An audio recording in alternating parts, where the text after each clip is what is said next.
Welcome to Inclusion Bites, your sanctuary for bold conversations that spark change.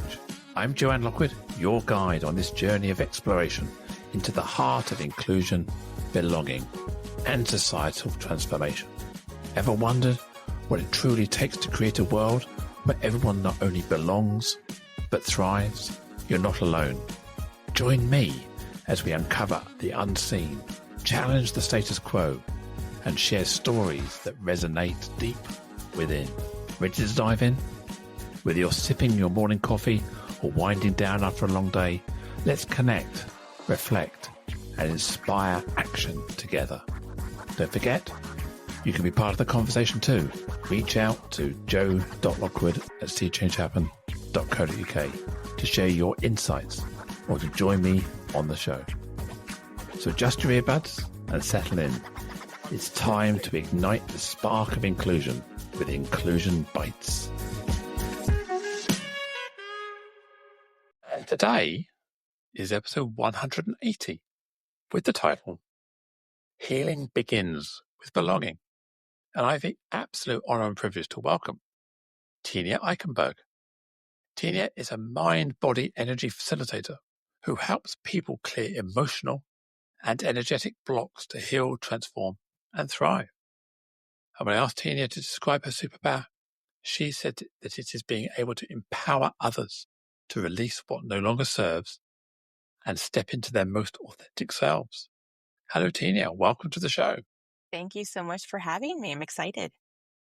It's a pleasure. And I'm guessing from your accent, you're not in the UK? Not. I'm in the States on the other side of the pond. Outside of the pond. Yeah. Whereabouts?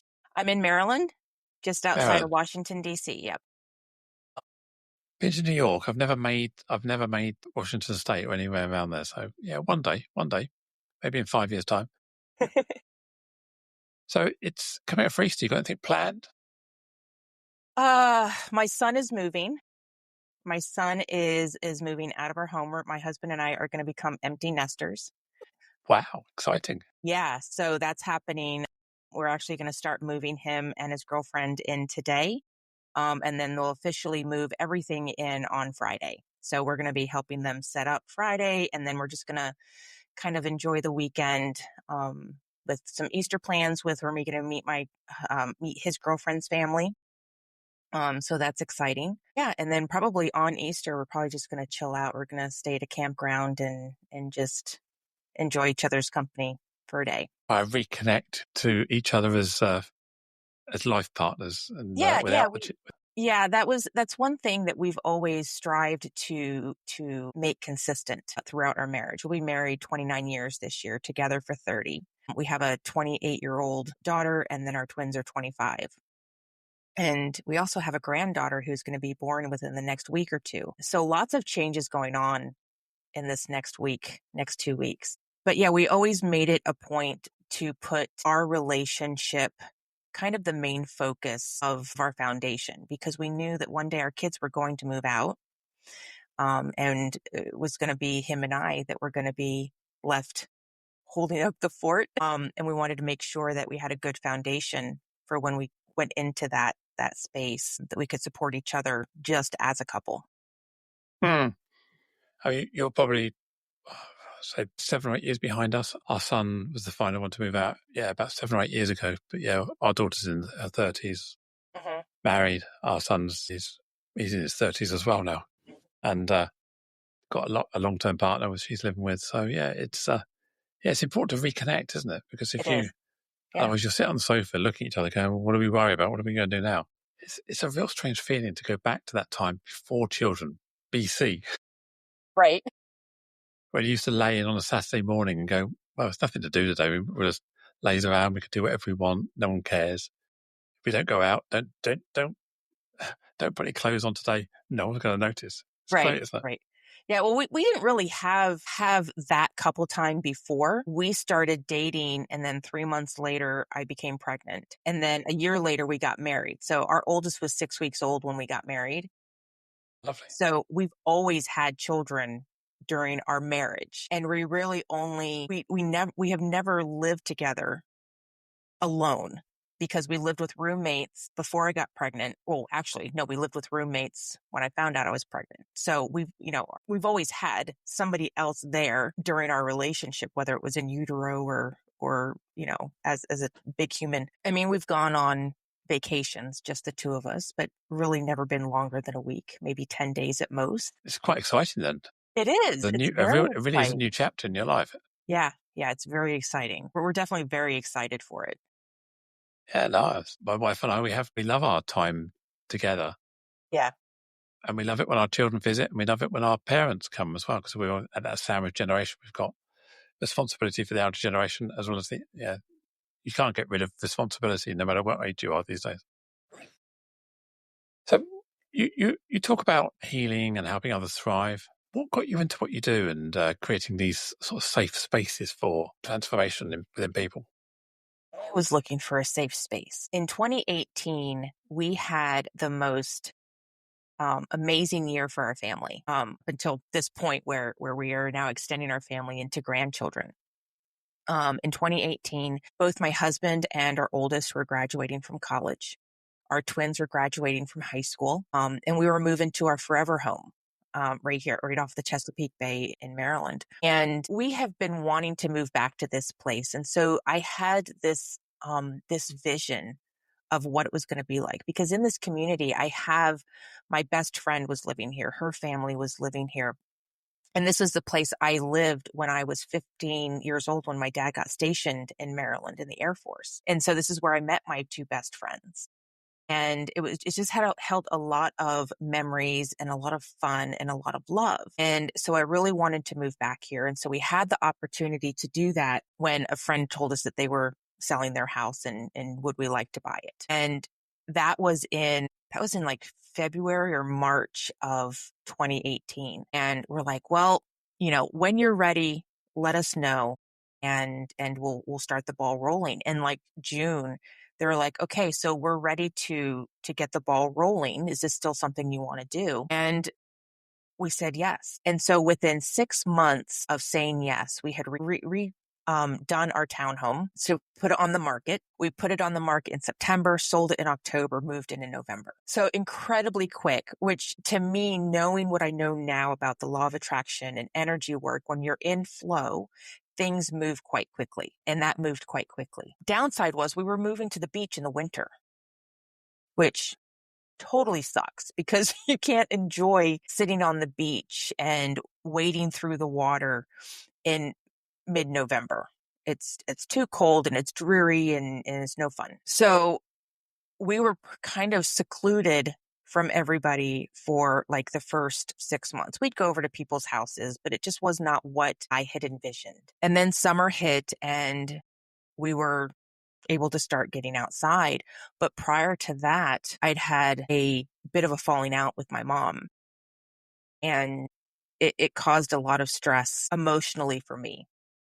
And I started to self-medicate. I started to drink and smoke. I hadn't smoked for like 8 years. And I started smoking again, partially because I was around people who were smoking. It was easy access to this old drug that I used to use to hide my emotions, to relax through traumatic events. I started smoking when I was 13, so it wasn't hard to pick back up and remember how good it made me feel when I was feeling extremely stressed and emotional. And then, of course, I added in the alcohol because we're sitting on the beach, so you want to have your margaritas and all that stuff. And so I really suppressed a lot of things for about a year. And I knew that things were getting bad when I would start driving home from work and I would imagine what would happen if I just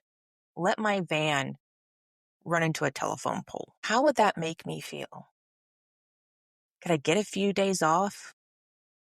Because I was under the mindset that I can't take vacation days because what if I get sick and I really need them? Or actually, on the flip side, I wanted to use them for vacations so that I couldn't use them for sick. That was probably more true than the other way. Like I wanted to be able to take an entire week off and go someplace and relax with my husband. And I couldn't do that if I took mental health days. Because I only had, at that time, I think I only had 2 weeks a year to take off, and then your weekends are filled with stuff you can't get done during the week when you're working 40 hours a week. And I was working an hour from home.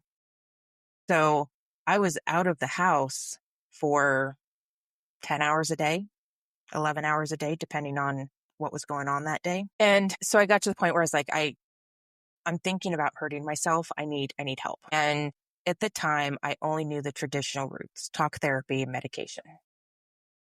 Because I grew up with a mother who was diagnosed bipolar when I was 7 or 8 years old. And that was the first time meditation was brought into my life, but it was never anything that was taught to me. It wasn't anything that was for an 8 or 9-year-old to do. So, and then after we were living in England at the time when my mom was diagnosed, and she had to deal with her own mental illness. And so she didn't have the capacity to teach us kids how to handle our own emotions, our own mental health. But I had seen her go to therapy, and she had been on medication for as long as I can remember. So I went that route and was on it for about 6 to 8 weeks. And both the doctor and the doctor wanted to up my medication when I said it wasn't working so well. And talk therapy, it just felt like I was talking about the same things I had talked about for years with other therapists. Not saying that anything that they were doing was wrong. It just wasn't right for me. And I didn't feel like you asked about that safe space. I didn't feel safe enough with either of them to tell them that I had thought about hurting myself because I didn't know them. Sharing that you are thinking of hurting yourself or taking your own life with somebody you don't know is hard. Sharing it with somebody you do know is even harder. So, think about what it takes for somebody to take their own life. They think that is the easiest option to telling somebody that they're thinking about hurting themselves.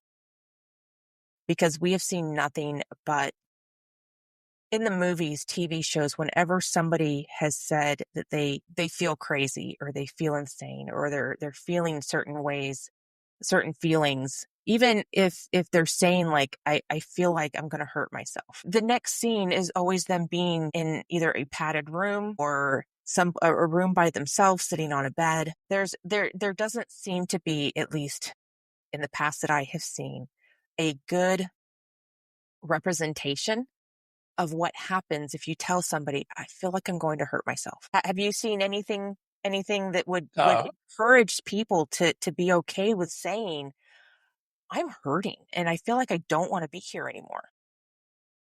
It's all caught up in stigma and shame, guilt, not being strong enough, not being capable enough.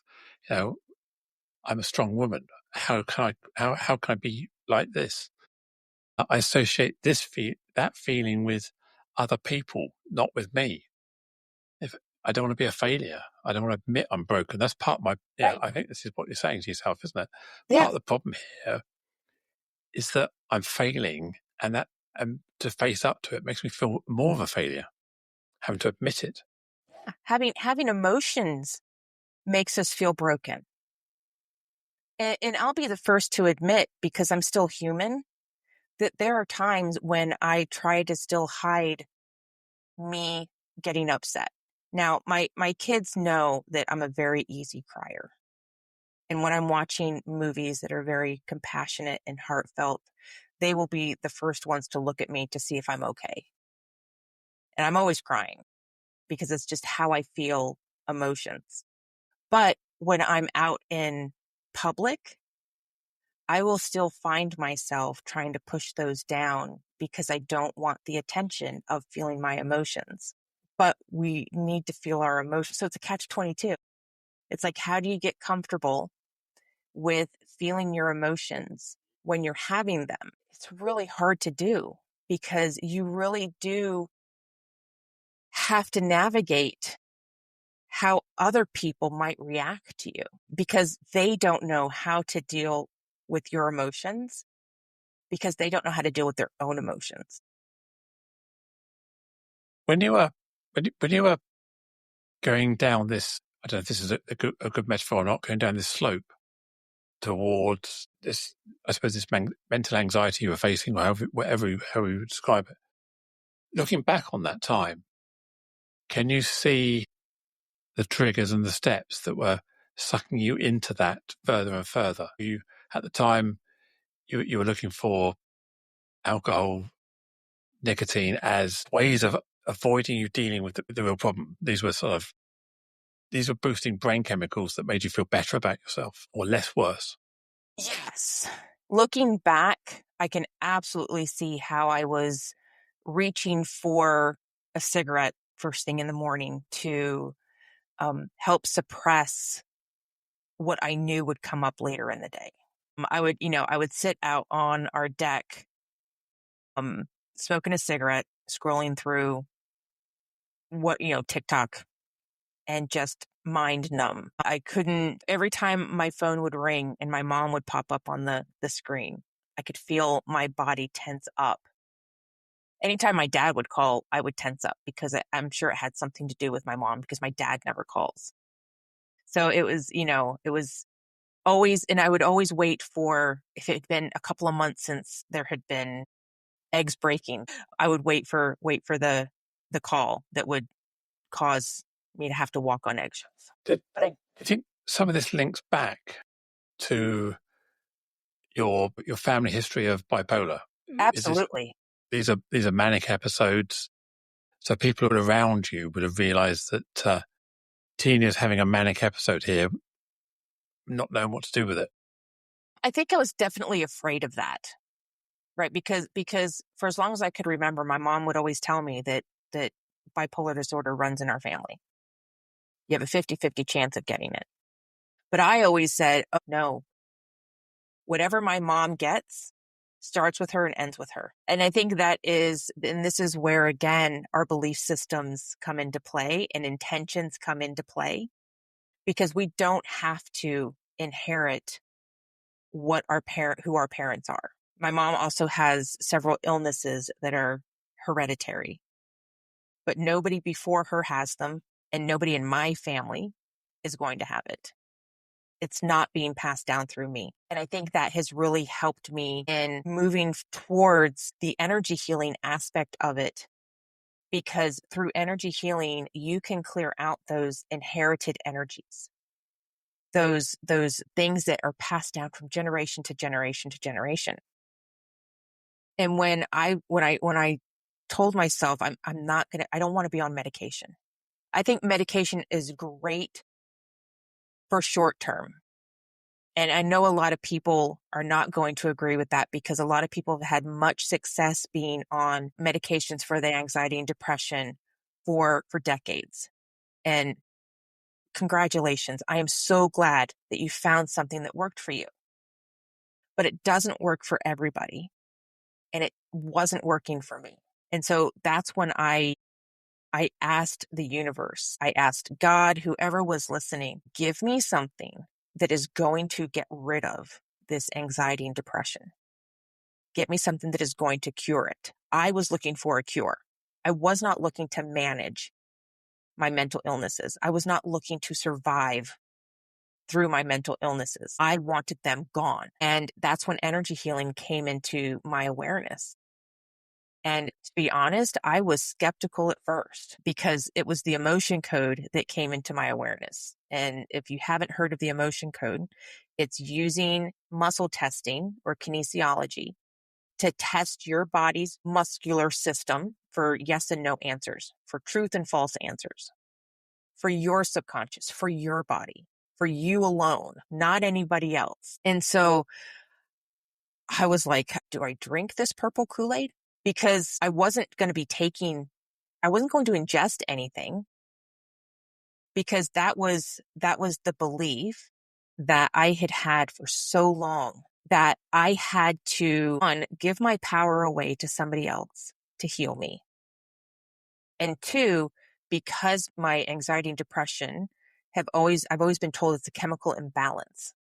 And so if it's a chemical imbalance, then you have to treat it with chemical to rebalance it. But the emotion code required no medications, it required not ingesting any chemicals, which is exactly what I was looking for. So is it your belief or your theory that a lot of how the body reacts is fed from signals from the brain? So if you reprogram your brain in a more positive way, I'm not saying it will cure everything, but it will certainly influence how the body responds. Is that the basic theory? Yeah. Although I don't think that it is just about the brain. It is about every single organ in our body. When we don't feel emotions, and I'm going to use just this lifetime because I'm a believer that we don't only have one lifetime. I believe that we live as a soul that has lived on different timelines, different lifetimes, and our soul brings that experience into wherever we are today. With that, we bring whatever that soul is holding on to.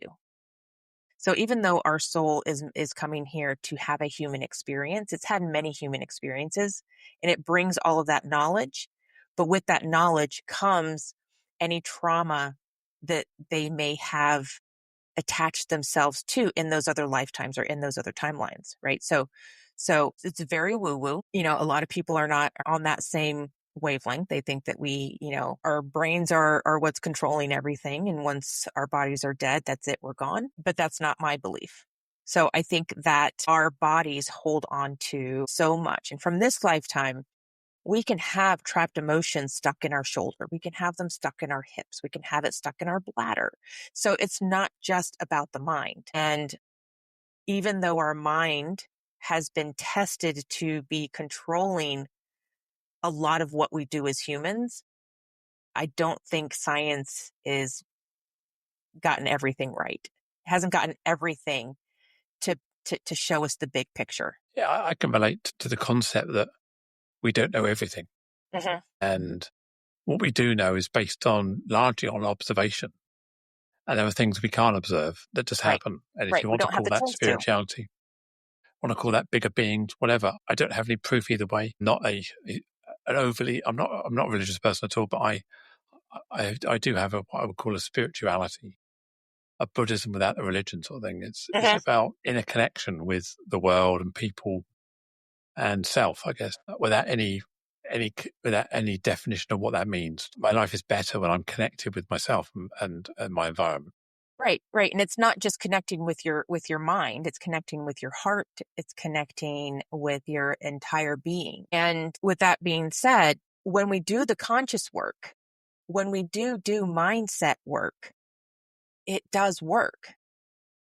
It does take quite a while though. I mean, when you are retraining your brain, really looking at your belief systems and asking yourself, do I still want to believe this? Do I still want to believe that the sky is blue? Right? Then you have to say, okay, so if I don't want to believe that the sky is blue anymore, what color do I want it to believe that it is? And how do I change my mindset around? Well, you've got all of these other people over here that are saying, oh no, but the sky is blue. And you've got yourself over here going, yeah, but is it really? Because some of it looks white, some of it looks purple. It all depends on when you're seeing it. What time of day are you seeing it? So it can take a long time to shift your mindset into whatever it is that your goal is. When you bring energy healing into it to help to clear away those emotions or those stuck trauma energies, just these balls of energy, those little prickly things you get on your socks when you walk through a field. Yes. So that's how I see energy, these trauma energies, these stuck emotions, these negative energies that are impacting our physical body as well as our spirit and our souls. When we find those, we can pluck them out.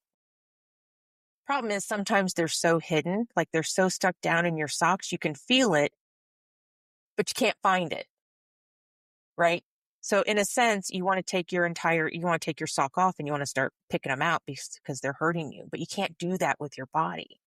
You can't just take your meat suit off and pick out all the trauma energies. With muscle testing and charts, right? Just there's an emotion code chart that has like 60 different emotions. You can muscle test your body to find, do you have a trapped emotion of anxiety?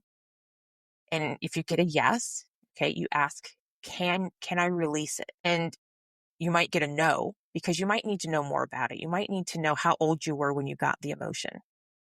You might need to know if the emotion is inherited, or did you absorb it from somebody else that you were standing next to? And if you need to know those kinds of things, your body will tell you. You find out what you need to know, and then you ask, can I release it? And then you release it with the emotion code. You swipe your governing meridian.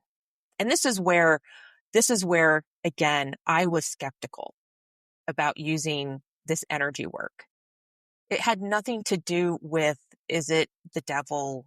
Is it entities? Is it anything like that?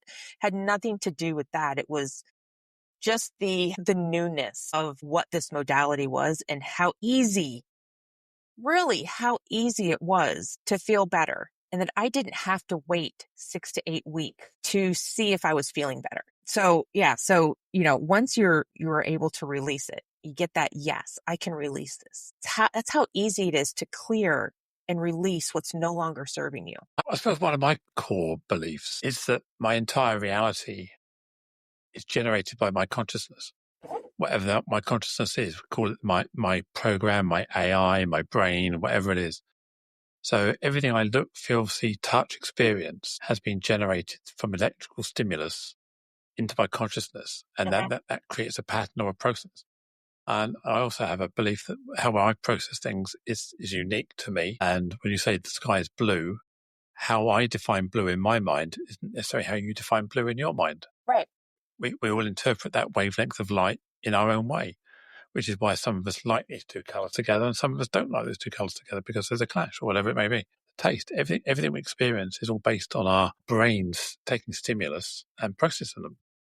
In fact, this entire conversation is made up in my own mind. I'm being told that you're there because I can see you through my eyes. I can hear you through my ears, but those are just senses, and those electrical stimulus is going into my brain, and the brain processes them. So I can support the idea completely that our consciousness can override much of what we think, feel, and believe if we learn to train it and focus on it. So yeah, everything you're saying there, I can believe. Yeah. Yeah. And we start getting trained on what to believe the day we're born, right? Because our parents start to instill their beliefs in us right from the beginning. And then our teachers start to instill in us the beliefs of the school system. It's not until we get to be 12 or 13 years old, we start to question our own beliefs. And they call The it why rebellion. phase. Yes. Why? The why. Yeah. Yeah. Well, yeah, it's like, was it like 3 or 4 years old when they start asking why? Yeah. Why? But then we become teenagers and we start to rebel against our belief systems. Whatever. Yeah. That's right. Right. Whatever belief systems have been instilled in us. Our kids did it. We did it. It's just a part of being human is figuring out who you are. However, if you are in an environment where the belief systems of your parents are continually being instilled in you, it's very hard sometimes to change your belief system until you get out of the house. And once you do that, then you can really start to figure out who you are if you have the opportunity to, if you allow yourself to. Problem is, we hold so much judgment about ourselves when looking at other people that it's very hard to figure out who we are if we're not encouraged to do so. Yeah, because if we're not careful, we swap our parental models for other figures of authority in education, in our friend group, in government, in whatever it may be. And we can take this left-hand fork and go one way, or right-hand fork and go bad. And so we're all one decision, a left-right decision, away from changing our lives for the better or for the worse. Yeah. Yeah. So with these, when you find these energies in our body, sometimes we have to know the exact location, sometimes we don't, but letting them go frees up that space in your energy, frees up that space in your physical body, and allows your body to heal the way that it's meant to. Our bodies are incredibly restorative, but when they're holding on to so much trauma, and if you tell me that you don't have any trauma in your life, you're blinded. Everybody has trauma. Everybody has been affected by it in some way, whether it is watching your parents go through trauma, being bullied at school, or told by a teacher that you're not good enough because you got a C on a paper, or going through high school and wanting to date a particular person and that person not giving you the time of day. We all go through traumatic experiences. It's just a matter of whether our conscious mind remembers it or not. But your body is always going to remember. So what's the process that I can start to connect these energy dots to either traumas, feelings, emotional baggage, stress, anxiety? Because presumably there are different techniques for different parts of the body, different situations. Mhm. You can't just say with one formula, here's No. some energy. You've got to tune in, have you? You've got to tune it and focus it. Right. So first I would suggest that you learn how to muscle test, because this is the easiest way, at least in my opinion, because it's how I learned. It's to get in touch with your intuition, to get in touch with your subconscious and start testing it with foods. So to do a sway test, you're just going to hold the food against your body and you're going to ask either out loud or in your mind, does my body want this? And if you sway forward, typically that's a yes. If you sway backwards, typically it's a no. But your ego is going to get in the way in the beginning. So you have to practice it and you have to be consistent. When I started learning muscle testing, I was doing with the sway test, I was probably doing 20 to 30 tests a day. And then when I wanted to switch to doing muscle testing with my fingers, I went to doing like 100 questions a day. And it's just based off of the sensations in your body. So start with that, just very simple, test with food. And I will tell you, I guarantee anything that comes out of your cabinet is going to be a no.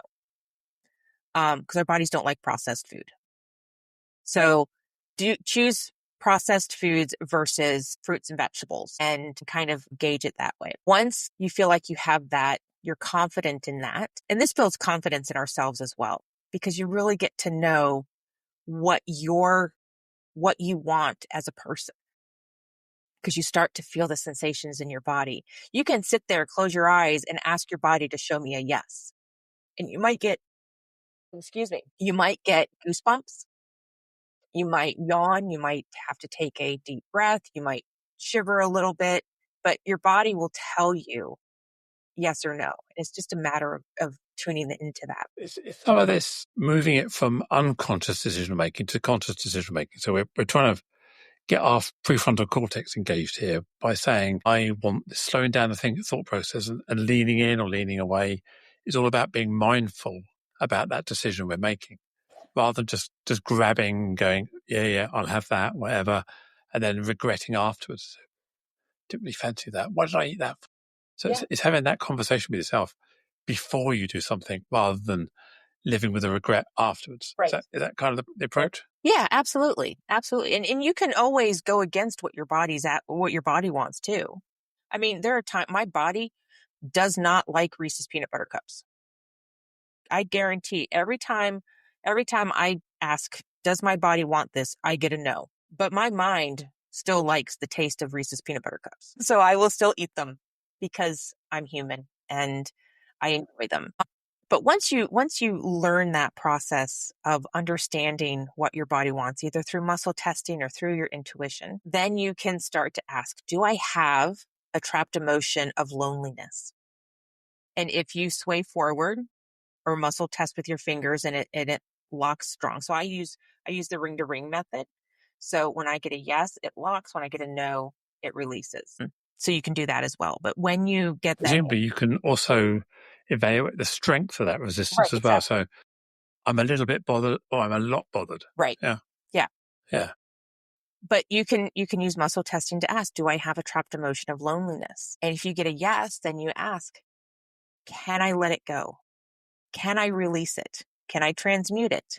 Well, whatever words come to your mind. And if you get a yes, then you say, okay, I release loneliness. Or if you're practicing the emotion code, you can, if it helps, you can sway, rub across your your governing meridian. You can use a pendulum, whatever works for you is what's going to help you to heal. And that's what I So you're wanted. trying to link some symbolism to the Yeah, event. you can snap. You can So snap if you want. I'm Yeah. letting it go. I mean, I often have a mythical piece of paper which I scrunch up Yep. into a ball and throw it in the bin. I don't need to be dealing with that. Goodbye. Yeah. So it's Whatever. symbolic. Exactly. Whatever you can, you can take a deep breath and blow it out real hard. Whatever empowers you to let that stuff go. And this is what I stress to my clients is that we have the power as human beings to heal ourselves from everything. We do. But the question is, how deeply ingrained is whatever it is you're trying to heal? How deep does it go? How long might it take to heal? And is it in your highest and best to heal that? Because you may be trying to heal, like right now, I'm working on healing my hypothyroidism. I'm working on healing my thyroid through energy work because when I take the medications, I don't feel better. I don't feel worse. But I don't feel better. My labs are better, but I don't feel better. And so it is in my highest and best to work on my thyroid energetically, but it might not be my highest and best to address, say, my eyesight. It might be that is just part of the human experience that I'm supposed to travel through by having to use readers or get glasses. And I may not be able to heal my eyesight, right? There are things that we may, as human beings, are supposed to learn from through this human experience. I'm definitely not against medical intervention. I don't want that to come across as that I don't think that doctors are valuable, because I think they are incredibly valuable. Problem is, one doctor does not know your whole body. Yeah, I think you have to appreciate there are things that you have within your control and there are things you don't have in your control. And even when you're going to the doctor and getting medication or whatever it may be, you still have to take the medicine. Yes. So Yeah. I still have to put my glasses on. Yeah. I can't expect my eyes to be fixed without Right. putting my glasses. So I take Right. some personal responsibility to take the tablet every day. If I don't, it doesn't work. Right. So Right. yeah, there's an agreement with myself and the person that's helping me Right. to allow that to work. And I have to believe in it, because if I don't believe that it's going to help, I won't take it. I won't do it. I won't get better. Right. And that's the same thing with energy work. To a degree, you have to believe in it. You really do. To a degree, you have to believe that what you're doing is helping you. And that's why addicts have a hard time sometimes quitting taking drugs, because they truly believe that the cocaine is helping them. Hmm. Right? Well, it also applies that, if you have a strong faith, religion, or belief, and that helps you, and it's strong enough so that it manifests itself really to you, then why am I going to deny that that works for you? Because that's your way of processing your, call it energy, call it whatever it is, that the self-healing, the self-reflection is whatever works for you. But you're right. I gave up smoking 21 years ago. I gave up alcohol 3.5 years ago, and I've cut back on eating a lot for the last 2 years. So yeah, I was a lazy eater. I just eat whatever in front of me. I'm the person who goes to the buffet and ends up with a plate that's like a mountain of all the food that comes back. Alcohol, I had no stop button. I was drinking and drinking and drinking, and I was the one at the party who was the one who didn't want to invite at the end. I was always the embarrassment one. And I had to look back at myself and say, who am I? Who do I want to be? Because if I just carry on not engaging in my life and just letting it run itself, I don't like it. I don't like that person. It's not me. I'm seeing a facsimile of me, not me. I had to take a decision. Stop smoking, stop drinking, and think about my calorie intake. Because if I don't do it, no one's going to fix it for me. Right. Yeah. And to your point, you have to do what's right for you. right? If I break my leg, I'm going to the doctor. I'm not going to try to heal it through energy work. I might use energy work to help reduce the pain and maybe speed up the healing process, but I'm still going to go to the doctor, right? Because that's a bone break. But there are some things like I don't feel like I need to take medications for my cholesterol. That I can fix through energy work and through diet and through exercise. And healing is not just one faceted, like you were saying. You have to, you were focusing on your physical health, right? The quitting smoking, the quitting drinking, the eating better. That's going to be your physical health. But you also have your mental health, your emotional health, your spiritual health. You have these 5 pillars that you need to address to become the healthiest version of you that you can become. You can't just focus on one. And that's one thing I learned through this process when I found energy healing, that wasn't enough, because it took me about 4 months to heal my anxiety and depression, about 80%. But I wasn't taking care of myself on those other levels. I wasn't setting boundaries. I was still a people pleaser. I wasn't trying to eat as healthy as I could. I was still smoking when I started on this healing journey. I only just quit smoking last July for good. Okay, well done. Well done. Well done. So I smoked for about 5 years after I started smoking again. I just recently quit alcohol. I think December was the last time I had an alcoholic drink. So it's a process. We're not going to do it all at once. And you No, do but you have have to to work on want to, don't everything. you? And you do. Some, People can tell you all the time, you need to stop do this. smoking, stop drinking. The government tell you there's labels on cigarette packets, labels on alcohol saying it's going to kill you. You go, yeah, and Yeah. kill me tomorrow, maybe not today. We don't believe. We're not going to change because someone tells us to. We've got to find that why, your own why. Why do I want to stop for? Yeah. Yeah. And all you can do is when somebody says that I'm ready to heal, then you can support them in their journey. And if they slip up, don't mention it. Like, why is it any business of ours to ask Because somebody? then we'll start bringing shame, start bringing Yeah. pressure. Yeah. Just support them wherever they are. If they tell you that they're going to quit smoking, great. 6 months goes by and they haven't quit smoking, it's none of your business why they're still smoking. It's your journey. You do the best that you can do, and you do you. Don't let anybody influence you. And I'm at fault for that sometimes. I'll have conversations with my husband because he'll mention his back hurts or he's feeling fat or he's gained weight. And I am a Libra. I am a caregiver, and I am a person who loves to give unsolicited advice. That is one of my toxic traits, is giving unsolicited advice. But it comes from a place of love and caring and wanting to help. Hey, but on the flip side of that, you now get paid to give solicited advice, so you Right. can balance it out, can't you? Yeah. But I have on occasion asked my husband, "What are you going to do about it?" And I've had to stop myself as soon as that comes out of my mouth. I turn right back around and go, "I am so sorry. It is not up to me to ask you those questions." No, but create space. It does. So that you can ask yourself that question. Right.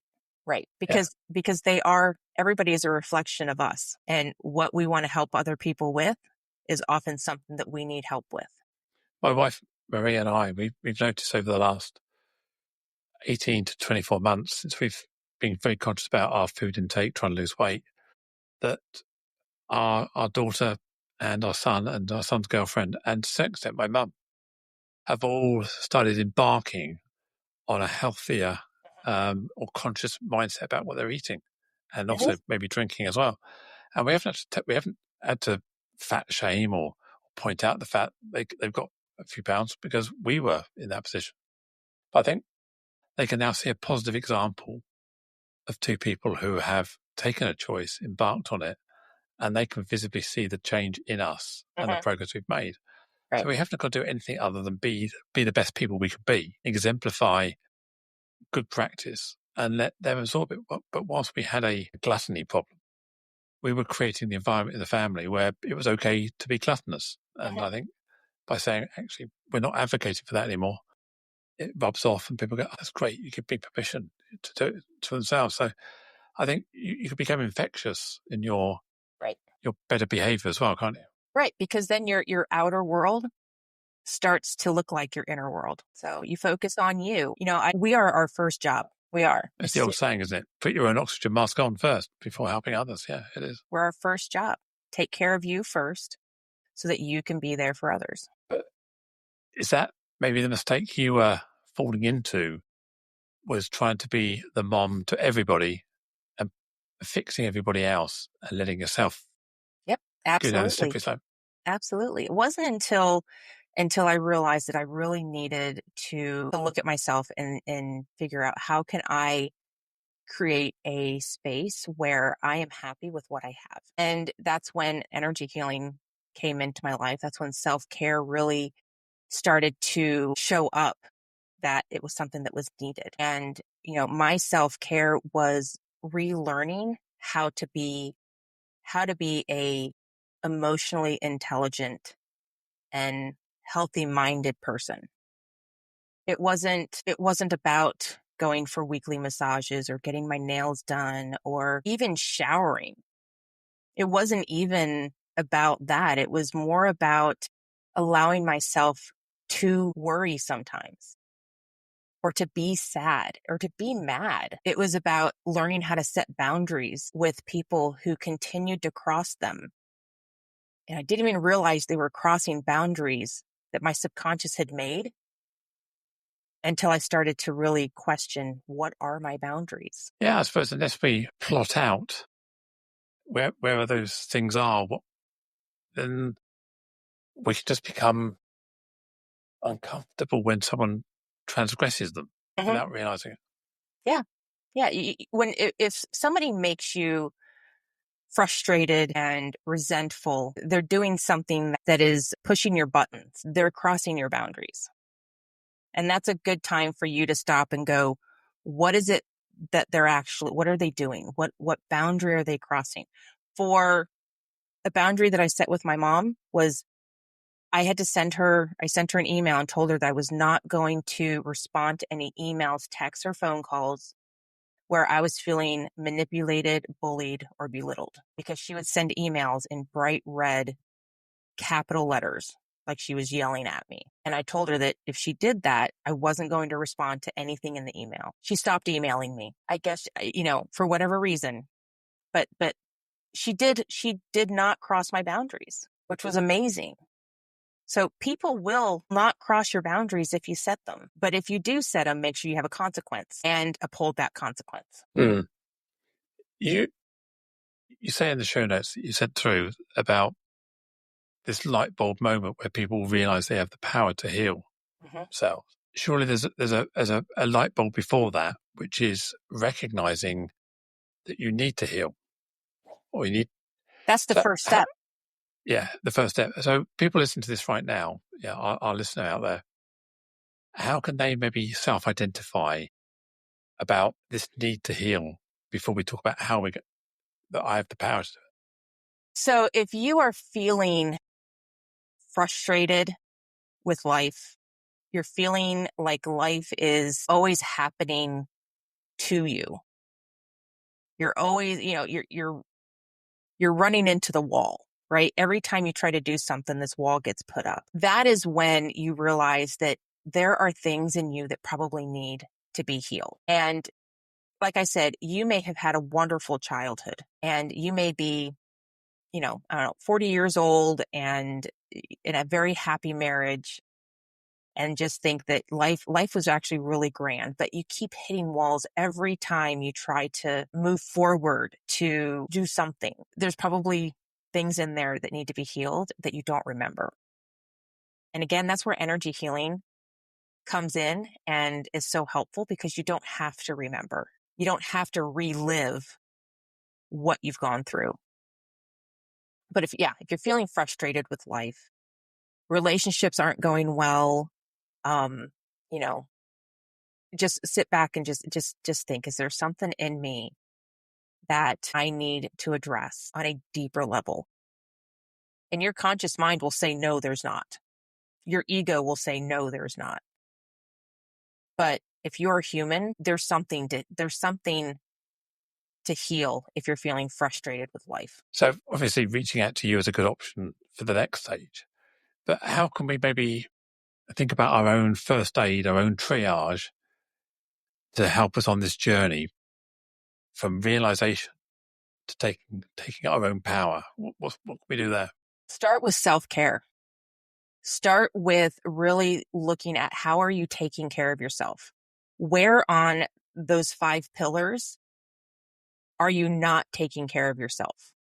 And pick one. Start with, honestly, I would start with emotional. Emotional or mental is where I would start, because those are going to help you move forward in that physical, spiritual, or those energetic pillars. But start with one of those and figure out what self-care you need to help with those pillars and start there.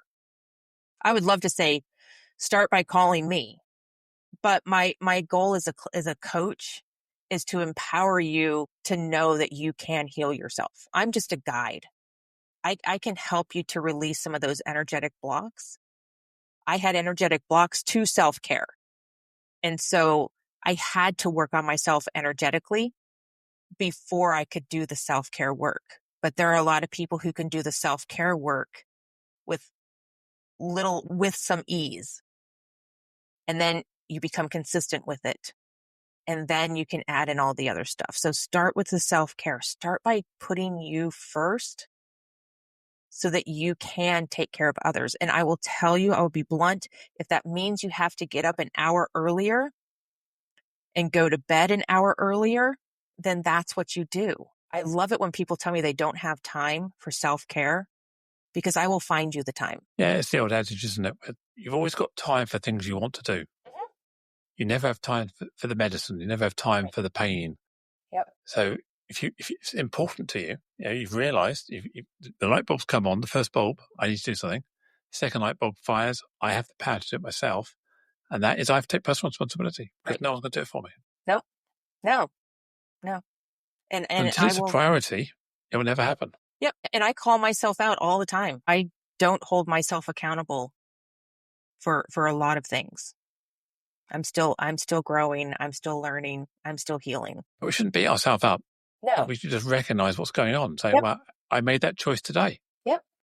If I don't want to make that choice tomorrow, that's within me. I can make a different choice tomorrow, but I made that choice today. As you said earlier, am I leaning into that or am I leaning out from that? How am I feeling? Yep. If I've lent into it, I can't beat myself up because it felt right.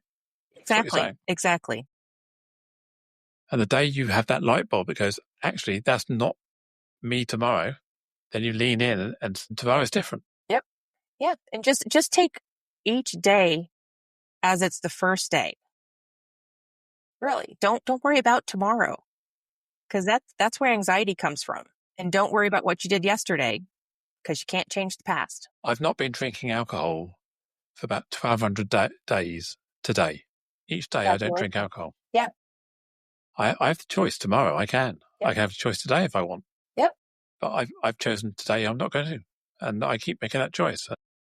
I'm not denying myself. I've just made that choice every day. And I actually make that affirmation with myself every morning when I wake up. No, I don't say at the end of the day, have I drunk? I start the day by, I'm not going to have a drink today. Right. Yeah. And you can make that choice every day. I'm going to be doing this today, not what did I do? Because it's too late to correct it. Yep. So make that positive start. Yep, absolutely. Brilliant. It's been absolutely a wonderful conversation. It's been mind expanding. How can people get hold of you? So our fabulous listener who's got all the way to the end, how can they get hold of you? You can go to my website, designyourexistence.com.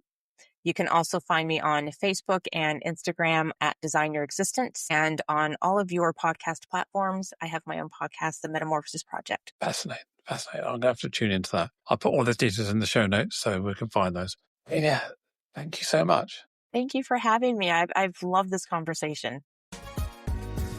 As we bring this conversation to a close, I want to express my deepest gratitude to you, our listener, for lending your ear and heart to the cause of inclusion. If today's discussion struck a chord, consider subscribing to Inclusion Bites and become part of our ever-growing community, driving real change. Share this journey with friends, family and colleagues. Let's amplify the voices that matter. Got thoughts, stories, or a vision to share? I'm all ears. Reach out to joe.lockwood@seechangehappen.co.uk and let's make your voice heard. Until next time, this is Joanne Lockwood, signing off with a promise to return with more enriching narratives that challenge, inspire, and unite us all. Here's to fostering a more inclusive world, one episode at a time. Catch you on the next bite.